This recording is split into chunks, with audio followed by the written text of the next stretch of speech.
Você também está no grupo de pessoas que querem perder alguns quilos esse ano? Se sim, pode entrar, puxa o seu banquinho e junte-se ao clube, pois você não está sozinha. Aliás, emagrecer é uma das metas mais clássicas que as pessoas, especialmente as mulheres, colocam para si no início do ano. Mas por que será que essa meta é tão repetitiva? Por que será que ano após ano as mesmas pessoas repetem essa mesma meta?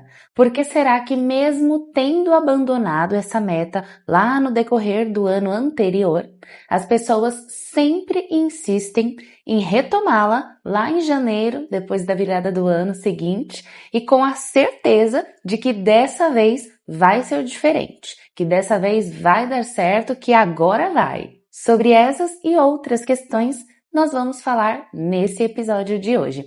E se você está chegando aqui pela primeira vez, eu sou a Carol, personal trainer, e o objetivo desse podcast é trazer reflexões sobre o hábito de se exercitar. E se você ainda enxerga esse estilo de vida saudável como algo distante e difícil de colocar em prática, seja bem-vinda ao podcast Treina a Mente, onde vamos falar sobre vida ativa de um jeito diferente.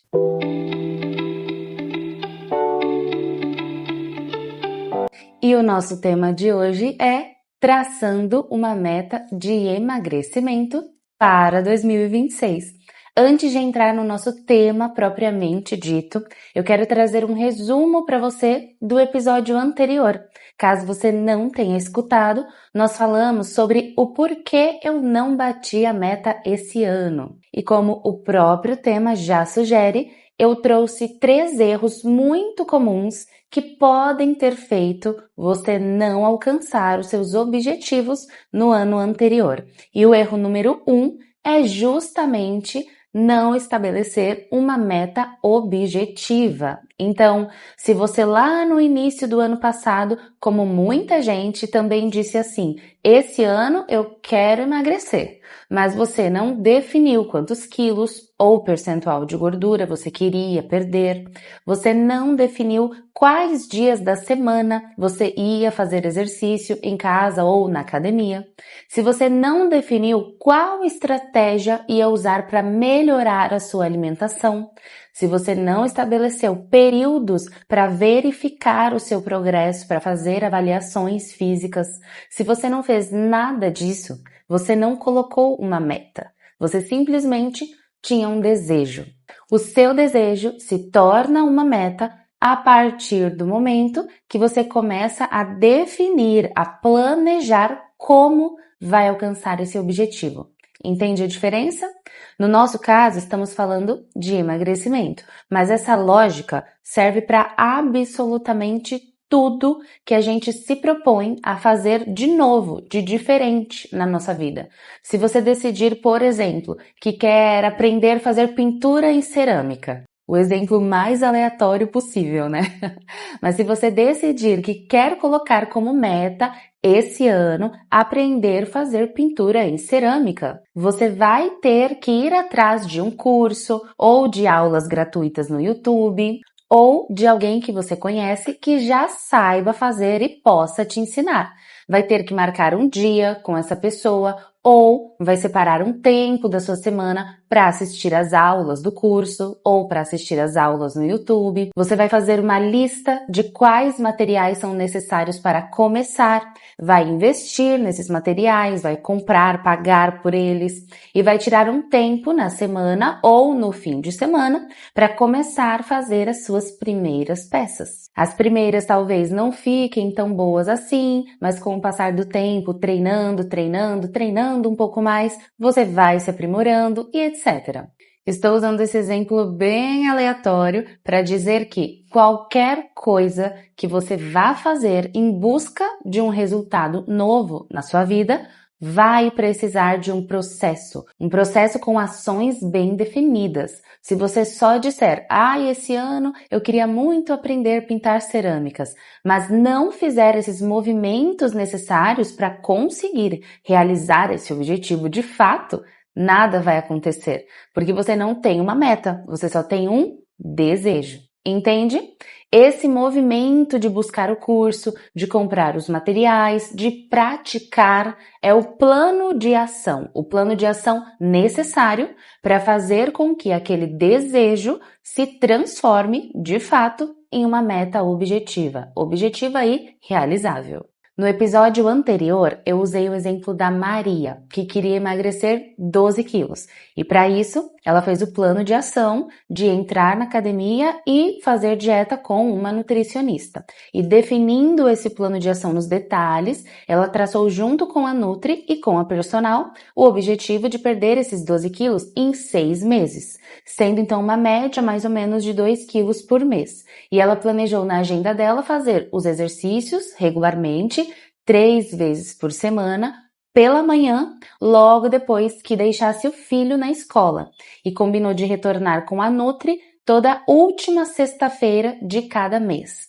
Se a Maria só dissesse, esse ano eu quero emagrecer, e não tivesse traçado todo esse plano de ação, muito provavelmente, lá no final do ano, ela faria parte daquele grupo de pessoas que não atingiram o objetivo naquele ano e que vão arrastar o mesmo objetivo, a mesma meta para o ano seguinte e que provavelmente vão se frustrar de novo, e de novo, e de novo, ano após ano. Como eu não quero que isso aconteça nem com a Maria, a nossa personagem fictícia, e nem com você, que está me ouvindo agora, vamos entender de uma vez por todas e aceitar, que é muito importante, que é imprescindível, é fundamental. Se você realmente quer ter resultado esse ano, é fundamental traçar uma meta de forma objetiva, ok? Depois dessa introdução infinita, eu vou finalmente agora trazer para você estratégias para que você consiga traçar a sua meta de emagrecimento para 2026, para que você consiga realmente conquistar o seu resultado, para que você faça valer de verdade esse ano que estamos só iniciando, que você finalmente chegue lá em dezembro, olhe para trás e se sinta orgulhosa da transformação que você construiu no decorrer do ano, literalmente com o seu suor, né? Então, pega papel e caneta se você puder. Se você estiver assistindo o episódio enquanto faz alguma outra atividade, não tem problema nenhum. Depois, se você achar necessário, você volta aqui e toma nota do que você acha que faz sentido para você. E para quem assistiu o episódio anterior, lembra que eu também usei o exemplo do GPS, né? O exemplo do Waze. Eu disse que quando se quer chegar a algum lugar, numa viagem, é preciso dar ao GPS a informação do destino final, para onde você está indo, né? Para que assim o GPS faça o trabalho dele de traçar a rota, a sua rota para aquela viagem. E igualmente importante ao destino é também o ponto de partida, ou seja, para traçar um caminho é necessário que se saiba de onde estamos saindo, ou seja, qual é a sua realidade atual e para onde estamos indo, qual é o objetivo final que você quer atingir. Então, para você traçar uma meta de emagrecimento para esse ano, primeiro você precisa ter uma visão clara do seu ponto de partida.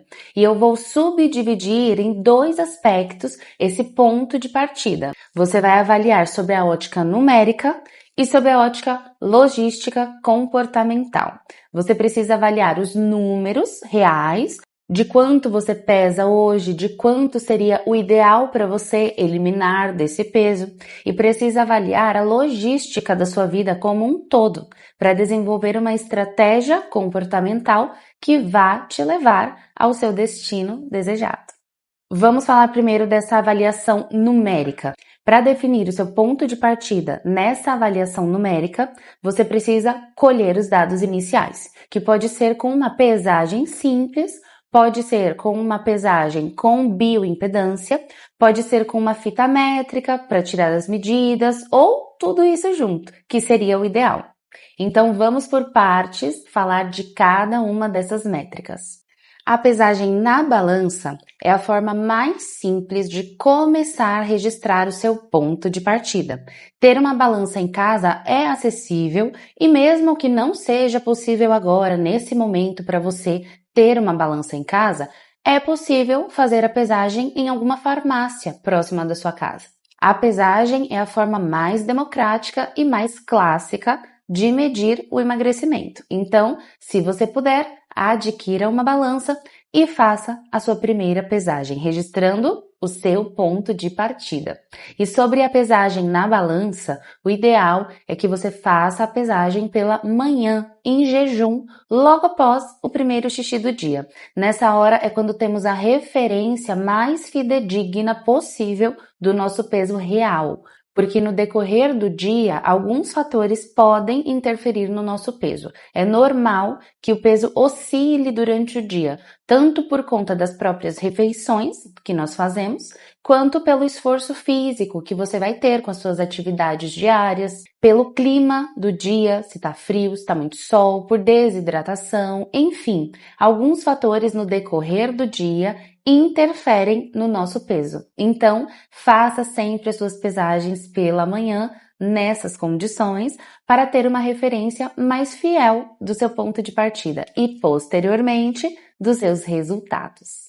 Com essa informação do peso na balança e a informação da sua altura, você também pode fazer o cálculo do IMC. Provavelmente você já ouviu falar nesse cálculo, né, do IMC, e primeiro eu vou te explicar o que significa essa sigla. A sigla IMC significa Índice de Massa Corporal, e esse cálculo foi desenvolvido para mensurar o grau de obesidade da população. Então, com a referência do seu peso e da sua altura, fazendo o cálculo do IMC, você consegue descobrir a classificação do seu peso. Se você está em um nível considerado normal, se você está em um nível considerado sobrepeso, ou se você está em um nível considerado obesidade. E para calcular o IMC é muito fácil. É só você dar um Google, digitar cálculo IMC e facilmente você vai encontrar os campos para preencher o peso e a altura. Abrindo um parênteses aqui para explicar um ponto muito importante sobre o IMC. Se você que está me ouvindo já é uma pessoa que pratica exercícios, principalmente se você pratica musculação, não se assuste se o seu IMC te indicar como uma pessoa com sobrepeso. E por que isso pode acontecer? Porque normalmente as pessoas que praticam exercício com regularidade, principalmente exercício de força, musculação, tendem a ter uma quantidade de massa muscular maior do que a população em geral. Isso faz com que o seu peso total seja proporcionalmente mais elevado do que de uma pessoa que não faz exercício físico, devido à quantidade de massa muscular acima da média. O IMC foi pensado para medir o grau de obesidade da população em geral. Então, a grosso modo, é uma medida para pessoas mais sedentárias e não para atletas, porque o IMC mede de forma geral a sua massa corporal, não levando em consideração que quem pratica exercício tem mais massa muscular. Logo, pode apresentar um peso mais elevado e, com isso, o cálculo do IMC pode resultar como sobrepeso, ou até mesmo, no caso de atletas de fisiculturismo, por exemplo, que tem realmente muita massa muscular, pode ser classificado como obesidade. Então, fechando esse parênteses e também aproveitando para deixar claro que para uma pessoa que faz exercício de musculação ou que é atleta e que porventura tem o cálculo do IMC indicando sobrepeso, isso não significa de maneira alguma que essa pessoa não esteja saudável ou que de alguma forma ela esteja obesa, ok? É somente uma questão de adequar o método de avaliação física para esse grupo de pessoas que são praticantes de exercício. Resumindo, o IMC é uma métrica mais confiável para quem está iniciando ou para quem ainda não pratica nenhum exercício regularmente. Para pessoas que já são praticantes, o mais indicado é usar um método que diferencie a quantidade de gordura e de massa muscular. E é exatamente sobre isso que eu vou falar nesse próximo método, que é o método de bioimpedância. Quando falamos de emagrecimento, automaticamente já pensamos na perda de quilos, né? Já vem à nossa cabeça a imagem de uma balança, mas o que importa realmente no processo de emagrecimento, mais do que saber quantos quilos você está perdendo, é saber quanto desses quilos realmente é de gordura.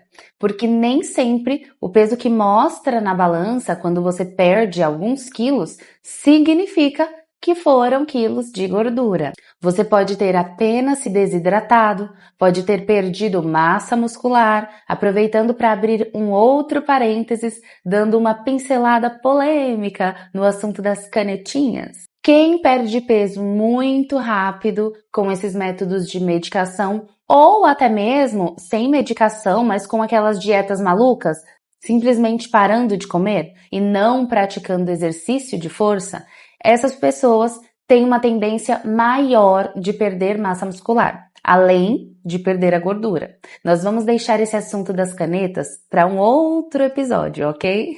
Até porque eu não sou contra, é uma medicação como qualquer outra. Tem o seu pró, o seu benefício, e tem o seu contra, o seu efeito colateral. E na maioria dos casos, o problema não está na medicação, está na não conciliação desse tratamento com a mudança no estilo de vida. Então, usar medicação para emagrecer ou fazer dieta maluca, simplesmente parando de comer, cortando refeições, sem mudar os seus hábitos, sem fazer do exercício o seu estilo de vida, provavelmente vai te levar a uma perda de peso rápida, mas carregando alguns prejuízos, como por exemplo, a perda da massa muscular. Fechando o parênteses polêmico, né, essa pincelada polêmica nesse assunto, e voltando a falar sobre a bioimpedância e a importância de verificar se o peso perdido na balança realmente foi um peso perdido em gordura e não em músculo. O método da bioimpedância hoje já é bem acessível. Existem outros métodos também que diferenciam a quantidade de massa muscular e de gordura, mas a bioimpedância é possível fazer em farmácias e também é possível ter em casa uma balança de bioimpedância. É claro que ela vai custar mais do que uma balança comum e também não é tão precisa quanto as balanças que tem em laboratórios, clínicas ou até mesmo em farmácias, mas também é uma possibilidade ter uma balança de bio em casa. E além da porcentagem de gordura, a bioimpedância também traz outros dados bem interessantes, como o nível de gordura visceral, como o peso ósseo, como a sua taxa metabólica basal, que é um número muito importante para ajudar a nutricionista, na hora de fazer a sua dieta, definir quantas calorias você deve ingerir por dia. Enfim, a avaliação com a balança de bioimpedância é um excelente método para mensurar o seu ponto de partida real. Enquanto a balança comum vai medir apenas o seu peso total, a balança de bioimpedância vai diferenciar a quantidade de gordura desse peso total e a quantidade de músculo que compõe esse peso total. E saber disso é muito importante para acompanhar se o seu emagrecimento está sendo eficiente. Eu sempre digo que emagrecer é uma coisa e ficar leve é outra coisa. Assim como engordar é uma coisa e ficar pesada é outra coisa. Como assim, Carol? Vamos lá para você entender qual é a diferença. Vamos comparar dois materiais de densidades diferentes, o ferro e o algodão. Então pensa em uma caixa onde você vai guardar 1 quilo de ferro. Você com certeza já viu aqueles pezinhos de academia, né? Que nós chamamos de halteres. Sim, o pezinho de 1 quilo é bem pequeno. Se você já entrou alguma vez em alguma academia, você com certeza viu aquela torre que tem os pares de pesos que normalmente vão de 1 quilo, o primeiro, e vai crescendo até normalmente o peso de 10 quilos lá embaixo, que é o maior. Então você já viu que o pezinho de 1 quilo, que a gente até brinca chamando ele de cotonete, ele é bem pequeno. Pois bem, aquilo é 1 quilo de ferro. Então, volta lá no nosso exercício de imaginação, de pensar em uma caixa que caiba 1 quilo de ferro. Pensou? Uma caixa pequena, certo? Agora pensa em uma caixa que caiba 1 quilo de algodão. Aquele pacote de algodão que a gente compra na farmácia, eu nem sei quantas gramas que tem, mas com certeza passa longe de ter 1 quilo. Enfim, mas imagina uma caixa grande o suficiente para caber 1 quilo de algodão dentro dela, fora o peso da caixa. 1 quilo só de algodão. Pensou? Com certeza você imaginou uma caixa muito maior, não é? Uma caixa bem maior para guardar esse quilo de algodão do que a caixa necessária para guardar o quilo de ferro, que é bem pequenininha. Agora, para você entender que comparação é essa, Carol? Vamos entender. Você vai associar o ferro com o músculo, com a massa muscular do seu corpo. E vai associar o algodão com a gordura. E as caixas com o tamanho do seu corpo. O quilo é o mesmo. É 1 quilo de ferro e é 1 quilo de algodão. Mas o tamanho das caixas é bem diferente. Isso significa que, se o seu corpo tiver uma porcentagem de massa muscular mais elevada e uma porcentagem de gordura menor, você terá um corpo enxuto. Lembra o tamanho da caixa necessária para guardar o peso em ferro? É uma caixa pequena, é um corpo enxuto. E se o seu corpo tiver a porcentagem de gordura elevada e uma porcentagem de massa muscular menor, você terá um corpo visivelmente maior, porque a caixa necessária para guardar o peso em algodão, gordura, que é o que nós estamos comparando com o algodão, é diferente. Mas lembra, o quilo é o mesmo. Estamos falando do mesmo peso, ocupando tamanhos diferentes de espaço. Agora, vamos levar o exercício de imaginação para os seres humanos mesmo. Imagina o corpo de uma pessoa atlética e de uma pessoa mais gordinha, com a mesma altura. Pode ser que elas tenham o mesmo peso ou um peso extremamente parecido, mas visivelmente uma está mais magra, porque tem o percentual de gordura baixo e de massa muscular mais elevado, e a pessoa que está visivelmente mais gorda tem pouquíssima massa muscular e o percentual de gordura dela que é muito elevado. Entende a diferença? O peso das duas pode ser idêntico. As duas podem pesar, por exemplo, 70 quilos e terem 1,70 de altura. O mesmo peso e a mesma altura. Mas a pessoa que tem massa muscular alta e gordura baixa vai ter uma aparência menor, enxuta, igual à caixa necessária para guardar 1 quilo de ferro. E a outra pessoa com o mesmo 1,70 de altura e os mesmos 70 quilos, mas tendo baixa massa muscular e alta quantidade de gordura, tem a aparência maior, igual à caixa necessária para guardar o quilo de algodão. Acho que ficou bem claro, né, nesse exemplo, qual é a visão de um corpo com mais massa muscular e um corpo com mais gordura. E é por isso que, como eu disse, estar mais pesada nem sempre significa estar mais gorda. E estar mais leve nem sempre significa estar mais magra. Tudo depende do que foi que essa pessoa ganhou ou perdeu. Se ela ganhou ou perdeu massa muscular ou se ela ganhou ou perdeu gordura. Visivelmente, olhando no espelho ou olhando as pessoas, isso vai fazer toda a diferença. E no fim das contas, o que importa para você, eu tenho certeza, é justamente o visível, é o visual, o que você vê diante do espelho, e não somente o número que você vê quando sobe na balança. É claro que os aspectos de saúde que nós não conseguimos ver nem no espelho e nem na balança, o que nós vemos apenas com exames, fazer um check-up e saber que você está saudável é sem dúvida o que mais importa. Mas, falando somente sobre essa parte estética, o que você vê no espelho, esse visual, ele importa muito mais do que o número da balança. Então, se você quer emagrecer e está pesando, por exemplo, 80 quilos, com certeza você vai estar mais feliz perdendo menos peso na balança, mas vendo, olhando no espelho que você está atingindo uma forma física que te agrada, do que perdendo muito peso na balança de forma repentina e vendo no espelho que o seu corpo está ficando flácido e sem forma. Porque sim, se você pensa que tanto faz perder músculo ou perder gordura, o que importa é perder, você está totalmente equivocada. Você está com um pensamento totalmente equivocado.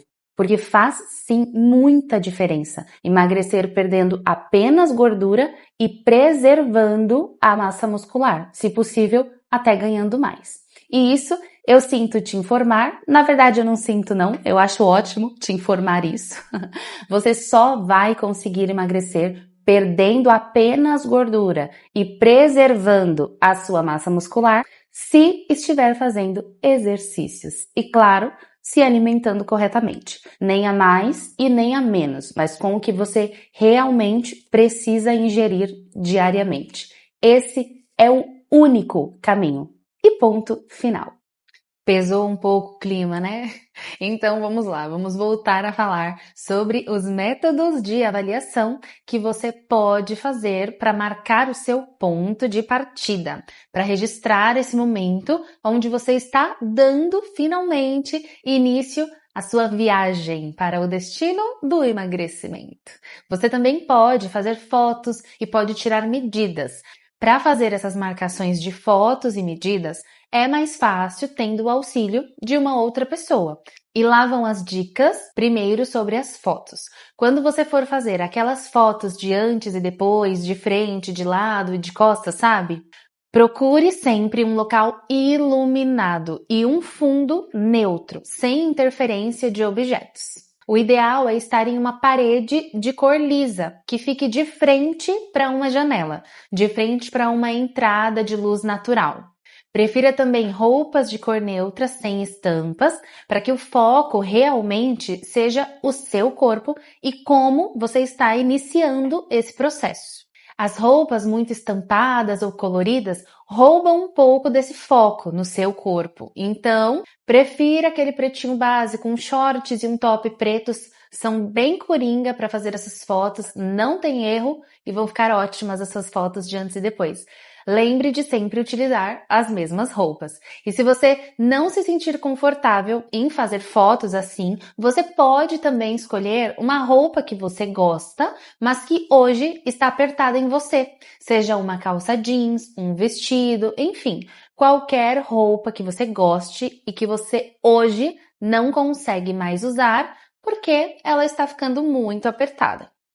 Isso, inclusive, além de servir como um registro do seu ponto de partida, também serve como um excelente motivador, porque voltar a servir em uma peça de roupa que você gosta muito e que não te serve mais é muito mais valioso do que ficar pensando nos quilos que você quer perder. É ou não é? Então, ter essas fotos com roupas que você gosta, mas que estão apertadas atualmente, é um ótimo motivador. Para aquele momento, quando você estiver meio cansada do processo, com aquela vontade de desistir que é inevitável em algum momento, você vai ter vontade de desistir. E aí você vai olhar essas fotos e falar, não aceito a desistência não. Essa calça, esse vestido vão voltar a me servir sim. E com isso, ter aquele gás necessário, né, para continuar no processo, quando bater aquele desânimo, que é inevitável.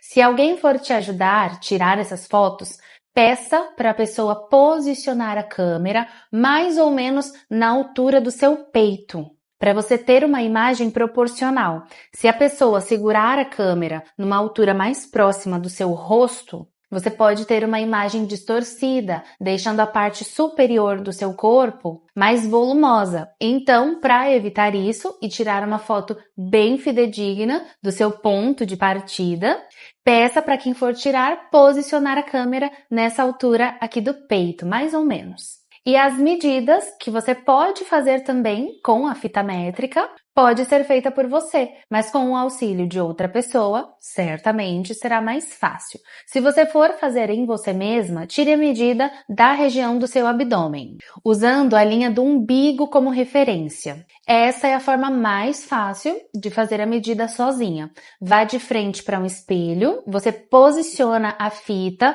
em toda a circunferência do abdômen, bem acima do seu umbigo, anota o número que você está iniciando o seu processo e de tempos em tempos você refaz a medida, por exemplo, uma vez ao mês. Então, resumindo essa parte da avaliação numérica que você pode e deve fazer para registrar o seu ponto de partida, você tem todas essas ferramentas. A pesagem, que pode ser feita na balança comum ou na balança de bioimpedância, que é bem mais detalhista. Então, se puder fazer a bioimpedância, eu super recomendo. Você pode fazer fotos do antes e depois, com roupas com uma numeração que já está apertada para você, ou com o top e os shorts, se você se sentir confortável. E também fazer as medidas com a fita métrica. Se for fazer sozinha, faça a medida do abdômen apenas. Agora lembra que eu disse que existem 2 aspectos para você avaliar nesse seu ponto de partida, para aí sim poder traçar a sua meta. Esse segundo aspecto é o aspecto logístico e comportamental. Quando falamos desse aspecto, estamos falando sobre a sua rotina, sobre o seu estilo de vida, o estilo de vida que você leva hoje. E eu digo que avaliar tudo isso é mais importante do que avaliar a parte numérica, porque é justamente aí, nessa parte comportamental e na parte logística da sua rotina, que nós vamos poder traçar o caminho, traçar o plano de forma prática para atingir a sua meta. Entender como funcionam os seus horários, como funciona a sua rotina, vai fazer toda a diferença para determinar quantas vezes por semana você vai se dedicar ao treino. Em qual momento do dia você vai fazer o exercício e vai preparar também as suas refeições mais saudáveis. Lembra que no exemplo da Maria, a nossa personagem fictícia, ela determinou que vai à academia 3 vezes por semana após levar o filho na escola, na parte da manhã. Então, todo esse movimento já foi previamente esquematizado para que ela já saísse de casa, já parasse para levar o filho na escola com a roupa certa, com a roupa de treino, a distância da academia para a escola do filho e para o retorno para casa depois ou para o trabalho dela, já foi tudo calculado. Tudo isso precisa ser analisado de antemão, para não acabar acontecendo aquela clássica situação de eu paguei a academia, mas não estou tendo tempo de ir, que é a justificativa mais recorrente entre as pessoas quando desistem da academia. É por falta de tempo, mas na verdade, pouquíssimos casos são realmente por falta de tempo. A maior parte dos casos é por falta de organização na rotina, por falta de planejamento antecipado, porque talvez você realmente não tenha tempo de segunda a sexta para se deslocar até a academia e ser frequente nos seus treinos. Mas no momento da emoção ali, no começo do ano, fazendo aquelas promessas, né, de ano novo, porque esse ano eu vou isso, esse ano eu vou aquilo. Aí você vai lá, se matricula sem nem analisar se você vai realmente conseguir encaixar mais essa tarefa no seu dia a dia. E talvez você não consiga, talvez seja uma alternativa mais factível se comprometer a fazer alguma atividade no final de semana, que pode ser simplesmente um passeio no parque, ou, se você quiser realmente engrenar os exercícios, começar a treinar em casa. Para escolher qual é o método que você vai utilizar para atingir o seu objetivo, essa análise logística da sua rotina é muito importante. Se você é uma pessoa que não tem muita rotina, essa é a primeira questão que precisa se resolver. Você precisa criar uma rotina ou entender a rotina que você já tem, mas muitas vezes ela é tão desorganizada que você não consegue nem perceber qual é a sua rotina. Se você se identifica com esse caso dessa pessoa que acha que não tem rotina, que não tem horário certo para nada, a minha dica é que você simplesmente anote tudo o que você fez dentro de uma semana. Mas anote mesmo, se comprometa a todas as noites antes de dormir a anotar absolutamente tudo que você fez durante aquele dia. E tem que ser naquele dia, porque senão a gente esquece. Anota que horas você acordou, que horas você fez as suas refeições, qual foi o seu horário de trabalho, quanto tempo você demorou nos seus trajetos, que horas você arrumou a casa, tudo. Absolutamente tudo que você fez durante o dia inteiro. Faça essas anotações durante uma semana completa, uma semana de segunda-feira até o domingo. E então você vai entender como funciona a sua rotina e vai poder começar a organizá-la, a reorganizá-la de uma forma que seja possível encaixar os exercícios em algum momento da semana ou, na pior das hipóteses, no final de semana. Porque pode ser que não seja todos os dias que você vai conseguir encaixar os horários para o treino. E tá tudo bem, porque o que importa é sair do lugar, é dar um passo que seja viável na sua vida hoje, de cada vez, e que você consiga manter a constância nesse passo. E aos poucos, com o decorrer do tempo, você vai aumentando a largura desse passo. Então, vamos continuar usando a Maria como exemplo fictício para elucidar como seria essa organização de rotina na vida de uma pessoa que diz que não tem uma rotina organizada. Para que ela decidisse treinar essas 3 vezes por semana, digamos que ela não tinha ainda essa rotina bem organizada, ou melhor, ela não compreendia qual era a própria rotina quando ela decidiu que queria emagrecer. Então, ela fez a avaliação numérica, se pesou, verificou que tinha 12 quilos para perder e ela vai ter uma viagem de férias no meio do ano. Então, ela quer perder esses 12 quilos em 6 meses e ela seguiu a minha dica de, além da avaliação numérica, né, sabendo que para chegar lá, chegar nesse resultado numérico, ela precisa fazer exercício e precisa melhorar a alimentação. Ela fez a anotação da rotina dela durante uma semana inteira para averiguar onde, como e quando seria possível inserir esses hábitos novos na rotina dela. E as anotações dela foram as seguintes. Imagina aí mentalmente esse calendário semanal sendo preenchido, tá bom? Que é o que você deve fazer com a sua rotina, se você ainda não tiver ela de uma forma organizada. Hoje é o dia do exercício de imaginação. Então, na segunda-feira, ela acordou às 6 horas, se arrumou e arrumou o filho para levá-lo à escola. Eles saíram de casa às 6h30, porque ele entra na escola às 7 horas. De lá, ela voltou para casa, chegou por volta das 7h30, colocou roupa na máquina para lavar e começou a adiantar o almoço. Por volta das 9 horas, ela foi se arrumar para o trabalho, para sair de casa às 10. A Maria trabalha como diarista e nas segundas e quartas ela faz as diárias no horário das 11 às 18. Então, nessa segunda, ela chegou em casa por volta das 19h30, depois de buscar o filho na casa da sogra, onde ele passa a tarde depois que volta da escola. Ela deu o jantar para ele e jantou por volta das 20 horas, assistiram a novela e se arrumaram para dormir por volta das 22. Segunda-feira, anotada. Terça-feira, a Maria acordou novamente às 6, mas às terças e quintas ela faz diárias na parte da manhã. Ela então arrumou o filho para a escola e de lá ela já foi direto para o trabalho, onde ela entra às 8 da manhã e fica até às 16. Chegou em casa por volta das 17h30, fez uma faxina e por volta das 20 horas foi buscar o filho lá na casa da sogra para jantarem e dormirem por volta das 22 novamente. Na quarta-feira, ela repetiu praticamente a mesma rotina da segunda-feira, mas em vez de lavar as roupas, que foi o que ela fez na segunda, ela passou as roupas que havia lavado na segunda. Depois, seguiu a mesma rotina de fazer a diária na parte da tarde e, ao retornar, buscar o filho na sogra para jantarem, assistirem a novela e prepararem as coisas para o dia seguinte. Na quinta-feira, que é o dia da diária da manhã, terça e quinta, ela trabalha de manhã, ela repetiu praticamente a mesma rotina da terça, mas em vez de voltar para casa e fazer a faxina, ela passou no salão para fazer as unhas, porque ela também é filha de Deus.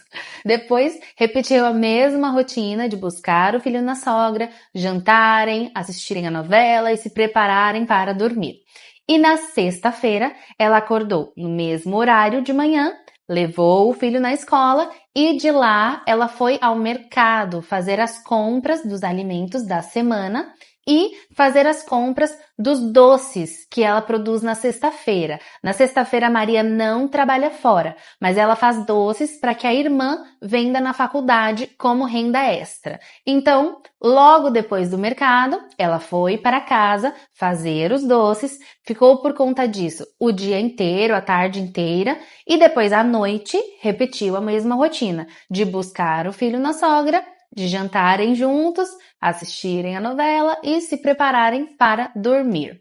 No final de semana, sábado e domingo, ela acorda sem o despertador por volta das 8h30, 9 horas. Nesses dias, o filho fica com ela o tempo todo. Ele não vai para casa da sogra. Mas eles não têm uma rotina bem definida. Às vezes eles saem para visitar algum parente, às vezes algum parente vai visitá-los, mas o único compromisso do final de semana é arrumar a casa. São as tarefas domésticas mesmo. Pois bem, diante desse mapa da rotina da Maria, parece que não tem tempo, né, para encaixar a academia. Ela já tem uma rotina tão corrida, ela já acorda super cedo, dorme consideravelmente tarde, só tem o final de semana para aproveitar com o filho, para descansar. Afinal, na semana, ela já faz muito esforço no trabalho, né? Diarista tem um trabalho fisicamente considerado exaustivo, cansativo. Então, qual foi o malabarismo que ela fez para encaixar essa academia no meio dessa rotina corrida 3 vezes por semana? Ela decidiu que na segunda e na quarta, depois de levar o filho na escola, em vez de voltar para casa e fazer as tarefas do almoço e da lavagem das roupas, a lavagem na segunda-feira e na quarta ela passava as roupas, ela vai reorganizar essas tarefas para outro momento da semana e da escola do filho, ela já vai direto para a academia. Ela já vai tomar banho e se arrumar na própria academia e de lá ela já vai direto fazer a diária no período da tarde, na segunda e na quarta-feira. E na sexta-feira, em vez de ir direto ao mercado depois de levar o filho na escola, ela vai primeiro passar na academia, que já fica próximo à escola do filho, vai treinar e só depois vai fazer o mercado. Vai fazer as compras da semana, compra dos produtos dos doces e começar a produção dos doces em casa um pouquinho mais tarde. Então, essa produção que já vai começar um pouco mais tarde, consequentemente, vai se estender. Então, na sexta-feira, ela vai trabalhar até um pouco mais tarde para compensar esse tempo que ela passou na academia mais cedo, mas ela já vai otimizar esse tempo deixando as roupas na máquina para lavar enquanto ela trabalha na produção dos doces, que era a tarefa que ela fazia na segunda-feira. As roupas que ela passava normalmente na quarta-feira de manhã e o almoço dos dias seguintes que ela fazia depois de levar o filho na escola, ela vai acordar um pouquinho mais cedo no domingo para adiantar tudo isso. Então agora vai ser só o sábado, o dia que ela realmente vai ter inteiro livre, que vai acordar sem o despertador, e no domingo ela decidiu então levantar sempre às 7h30, enquanto o filho ainda estiver dormindo. E aí ela vai encaixar essas tarefas que deixou de fazer na semana. Ela vai passar as roupas depois do café da manhã no domingo e já vai preparar as refeições para a semana inteira, separando em marmitinhas e deixando algumas no congelador para que elas durem até o final da semana. E aí, por volta das 2h30, que é quando ela vai terminar tudo isso, ela almoça junto com o filho e tem o restante do domingo livre. Ah, Carol, mas aí ela acabou perdendo o domingo, que era uma manhã de folga, né? Sim, mas se você assistiu o episódio anterior, você vai lembrar que o segundo erro das pessoas, dos 3 erros que eu trouxe, que as pessoas cometem normalmente e não batem as suas metas dentro daquele ano, é justamente não aceitar pagar um preço de construir um novo hábito. E às vezes, algumas coisas terão de ser sacrificadas para que você consiga realmente mudar o seu estilo de vida. E sim, existe um preço, é um sacrifício. Nesse caso, para incluir os exercícios na rotina da semana, na segunda, quarta e na sexta, ela pagou o preço do domingo acordar um pouco mais cedo. Assim como também existiria um preço a se pagar se a escolha da Maria fosse continuar sendo sedentária. Ela ia pagar o preço de continuar levando a vida menos saudável do que poderia, e isso com o passar dos anos se torna um problema cada vez maior, e continuaria sem perder os 12 quilos que ela tanto desejava. Talvez até continuaria engordando mais. Esse seria o preço que ela pagaria se continuasse sendo sedentária. Então ela decidiu sacrificar essa manhã do domingo, pagar esse preço para poder ter esse tempo de ir 3 vezes por semana à academia.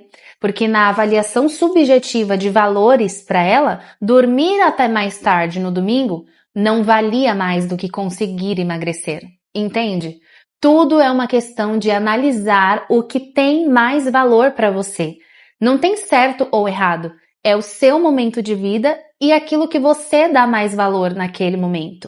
Vai existir um momento que talvez você esteja trabalhando, estudando ao mesmo tempo, que tem alguém da família que dependa dos seus cuidados e talvez não haja realmente a menor possibilidade de fazer exercícios durante a semana nesse momento. Talvez nesse caso você só consiga se comprometer com uma caminhada no seu quarteirão, no sábado ou no domingo, porque nesse momento em específico o que tem mais valor para você é se formar e manter o seu trabalho e conseguir administrar essas 2 tarefas importantes. E tá tudo bem, são escolhas e são momentos na vida também.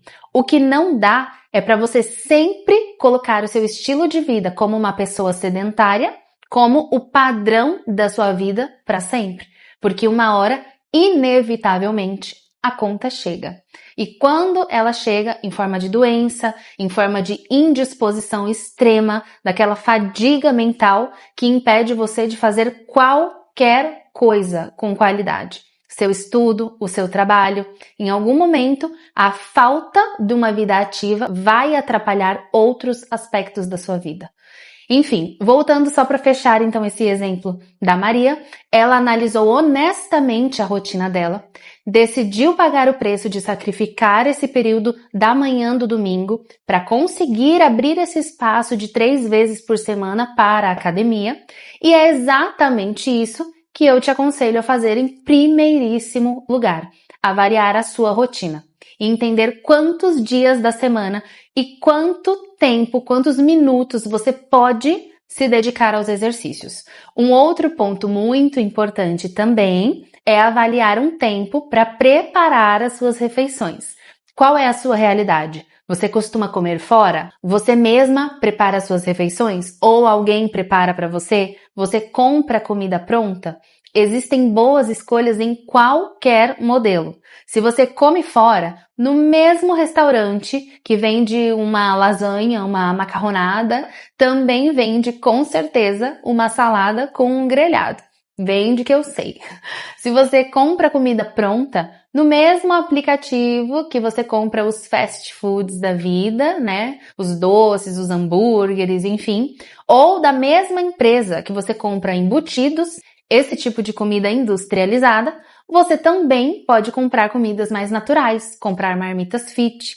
E se você mesma prepara suas refeições, melhor ainda, porque o mesmo tempo que você leva para cozinhar um alimento engordativo é o tempo que você vai levar para preparar uma comida mais natural. Na verdade, às vezes vai ser bem mais rápido preparar uma comida mais natural do que algumas receitas hipercalóricas aí. E uma outra coisa muito importante sobre esse planejamento de encaixar novos hábitos na sua rotina é monte um plano A, que é o ideal, e um plano B, que é o mínimo. Então, se você planejou, por exemplo, fazer o seu treino depois do trabalho, depois do seu expediente, esse era o seu plano A, mas por algum motivo você ficou até mais tarde no escritório e não conseguiu comparecer naquele dia à academia. Tenha o plano B, que é o mínimo. Por exemplo, uma sequência de 15 minutos de alongamento para você fazer antes de dormir.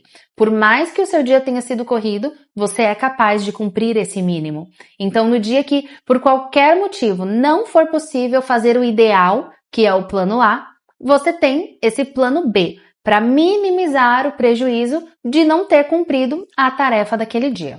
Se você planejou treinar antes do trabalho, mas acabou acordando atrasada e não vai ter a hora inteira para ir até a academia, fazer o treino, se você não vai conseguir cumprir o ideal, faça 20 minutos de caminhada ou uma corridinha dando voltas no seu quarteirão mesmo.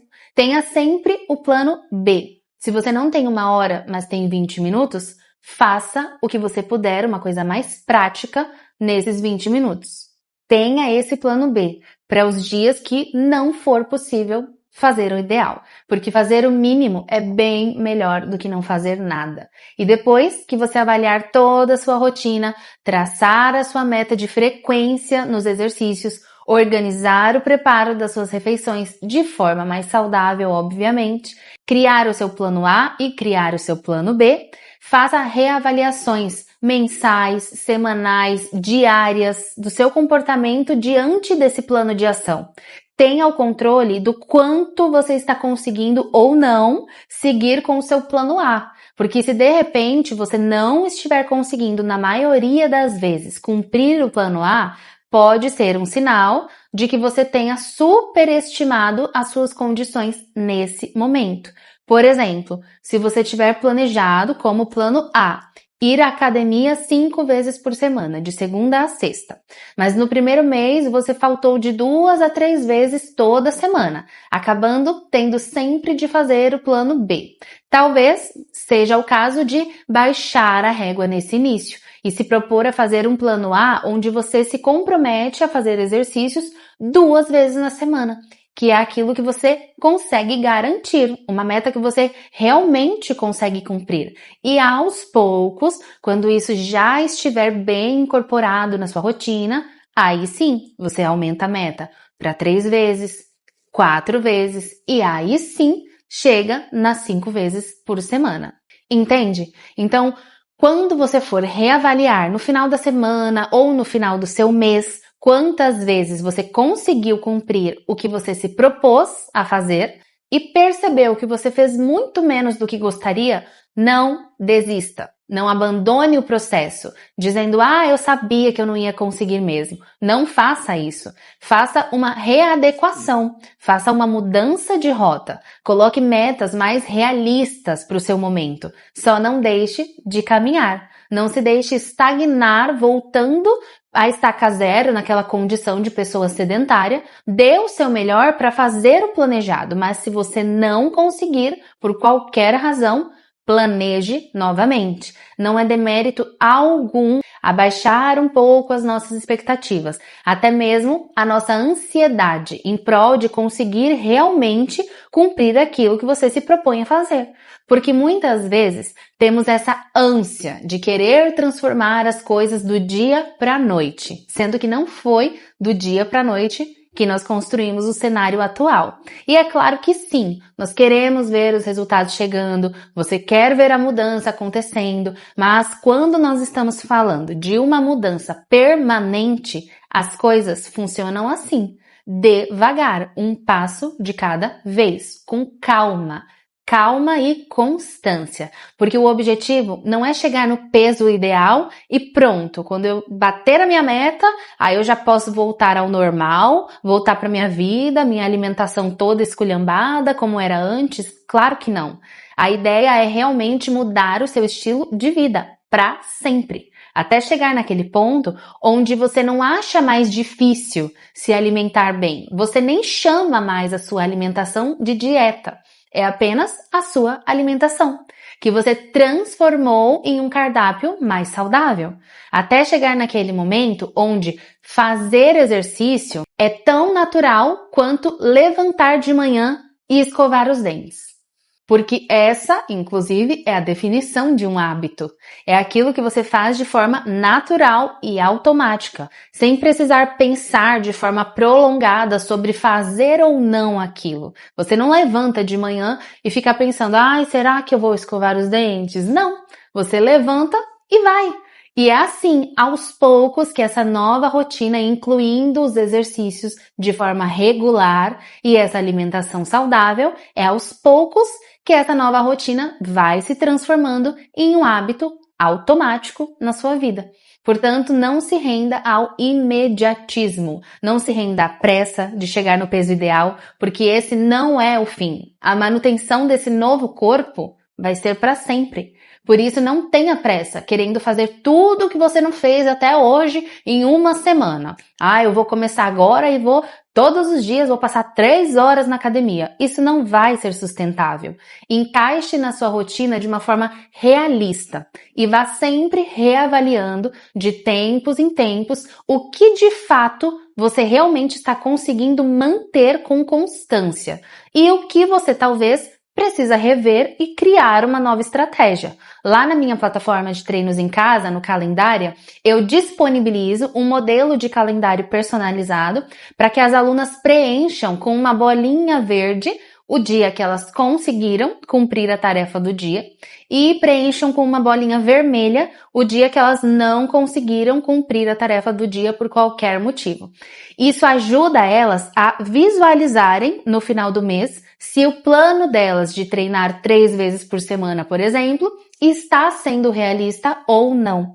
Você pode e deve fazer essas anotações também, seja em um calendário ou em um caderninho, no bloco de notas do celular, se você é uma pessoa mais tecnológica, né? Para mim, tudo é papel. Em algum aplicativo, enfim, você pode utilizar qualquer método, desde o papel de pão até o aplicativo mais moderno. O importante é que você tenha o controle. O importante é ter o controle dos seus resultados e da sua frequência no seu planejamento.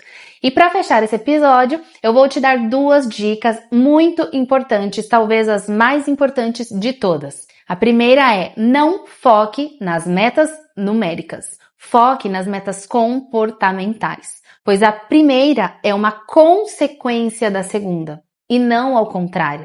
É importante sim avaliar de forma numérica o seu ponto de partida, é importante pegar a sua pesagem, fazer a sua bioimpedância, determinar quantos quilos você quer perder em quanto tempo que você quer chegar nesse resultado, mas o seu foco não deve ser aí. O seu foco deve ser em cumprir as suas tarefas dentro desse planejamento. Isso é o que está no seu controle de verdade. O seu foco deve ser em manter com constância aquilo que você se propôs a fazer. E aí a consequência disso vai ser você se aproximar cada vez mais do resultado numérico que você deseja. Então, digamos que assim como a Maria, nossa personagem, o seu objetivo também é perder 12 quilos no primeiro semestre do ano, prevendo uma média de 2 quilos por mês. Ótimo! Anote essa meta e deixe ela no cantinho. Agora traz para o seu foco o seu calendário e foque em quantas vezes por semana você quer cumprir a sua tarefa de treinar e quais melhorias na sua alimentação você quer começar a fazer. Então, se você se propôs a treinar 3 vezes na semana e se propôs, por exemplo, a trocar o refrigerante que você toma todos os dias no almoço por um suco natural sem açúcar, ou se você, de repente, é viciada em chocolate, e aí você se propôs a reduzir o chocolate que você come todos os dias, uma barra grande, para uma barra menor, aquela pequenininha. Isso já é uma evolução no seu comportamento. Toda microação que você fizer com constância ao longo do tempo é extremamente válida. E são nessas ações que você deve se manter focada e não no número. Aí sim, depois de completar uma semana, 15 dias, um mês alimentando essas ações, você vai lá e verifica qual foi o resultado numérico disso. Refazendo a sua pesagem, verificando se as suas atitudes naquele mês foram o suficiente para te fazer perder aqueles 2 quilos por mês que você planejou. Se foram, comemore, celebre todas as pequenas conquistas que você tiver no meio do caminho e continue. E ao se reavaliar, se os seus esforços não tiverem sido o suficiente para atingir os resultados esperados, ou reduz as expectativas no resultado. Se, por exemplo, você tiver colocado uma meta mais ousada de perder 5 quilos no mês e você não tiver atingido esses 5 quilos, talvez seja uma alternativa ou você reduzir um pouco essa meta de 5 quilos para 3 quilos ou você reavaliar dentro da sua logística a possibilidade de mexer na sua rotina e incluir mais alguns hábitos, de aumentar a sua frequência nos exercícios ou de mexer em algum detalhe na sua alimentação. Você sempre deve cruzar as linhas do que você deseja conquistar com o que você consegue entregar em esforço. E a segunda dica valiosa é: anote a sua avaliação emocional perante essas tarefas. Como você está se sentindo com relação a essa sua nova alimentação? Como você está se sentindo depois dos treinos, antes dos treinos? Você está empolgada ou está indo na força do ódio, como muita gente fala? Está dando muita atenção para esse preço que você está pagando, para o refrigerante que está deixando de beber, para a barra de chocolate grande que você está deixando de comer, ou você está dando mais atenção para o valor do que você vai colher lá na frente. Anote como você se sentiu naquela semana ou naquele mês, depois de ver os seus resultados, porque deixar de ver essa rotina saudável como uma coisa chata, maçante, é um dos passos mais importantes que você pode dar. E isso vai acontecer quando você inverter os valores daquilo que você está sacrificando por aquilo que você está colhendo como resultado. E é claro que você deve ser sincera com você mesma. Avaliar as suas emoções diante desses esforços que você está se propondo a fazer não é bobagem. É um processo muito importante, porque começar a ter prazer nessa nova rotina, começar a ter prazer em reconhecer que você está finalmente cuidando do seu corpo, como você cuida da sua casa, porque o seu corpo é a sua principal casa, e não mais tratando o seu corpo como se fosse uma lata de lixo, isso vai te levar muito mais longe e muito mais rápido do que você imagina. Eu espero que esse episódio tenha te ajudado a construir uma nova perspectiva sobre os seus objetivos, sobre as suas metas, que você tenha conseguido, por meio desse nosso bate-papo, ampliar e aprofundar a sua visão sobre saúde, autoestima e qualidade de vida. Manda esse episódio para uma pessoa que você acha que também vai se beneficiar com esse conteúdo. E se você chegou por aqui hoje, já faz a sua inscrição, que todo dia 1º do mês vai sair um novo episódio, sempre trazendo temas que vão ajudar você a construir uma vida saudavelmente maravilhosa para ser vivida. E para você que tem interesse em começar a fazer exercícios em casa, aqui na descrição do vídeo eu vou deixar o link do meu programa Calendária, que é a minha plataforma de treinos em casa. Lá você terá aulas altamente didáticas para começar a dar os seus primeiros passos nessa vida mais ativa, com um método exclusivo onde eu te ensino como organizar o seu calendário para conseguir finalmente, de uma vez por todas, inserir os exercícios de verdade na sua vida para sempre. Um beijo e até o próximo episódio!